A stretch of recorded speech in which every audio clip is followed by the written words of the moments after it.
তাহলে পুজোর কেনাকাটাটা করা যাক। নমস্কার বন্ধুরা, আমি কৃষ্ণা। আমার একটি ছোট্ট মিনি ব্লগে তোমাদের স্বাগত। পুজো তো এসেই গেল, তাই কেনাকাটা করতে আমি, বুনু আর মা বেরিয়ে পড়লাম বাজারের উদ্দেশ্যে।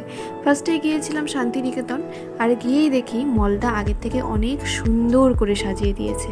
তো ফার্স্টেই আমরা ডিসাইড করলাম মার শাড়িটাই আগে কিনবো। তো যথারীতি আমরা শাড়ির ঘরে চলে যাই, তারপরে শাড়ির কালেকশন দেখতে আমরা শুরু করি।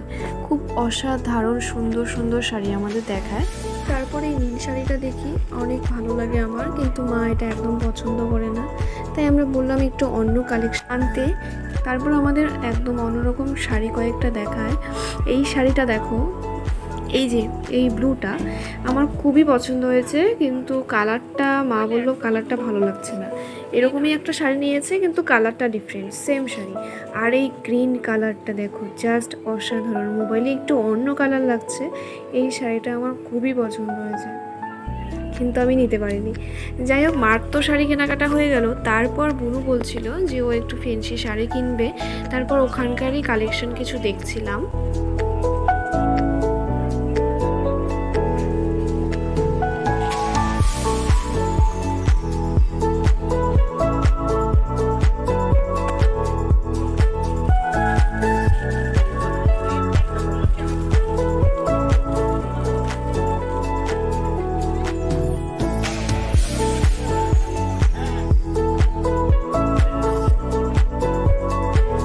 এই শাড়িটা খুবই পছন্দ হয়, কিন্তু ওকে মানাচ্ছিল না। যাই হোক, আরেকটা কালার ছিল, সেটা ব্ল্যাক, সেটা একদমই ভালো লাগছিল না। এটা ব্লাউজ পিস। এই শাড়িটা আমার খুবই ভালো লেগেছে, খুবই মানে খুবই। আমি তো এই শাড়িটা ট্রায়ালও দিয়েছি, কিন্তু এত ভালো লেগেছে, কিন্তু আমি নিতে পারিনি, প্রাইসটা অনেক বেশি ছিল।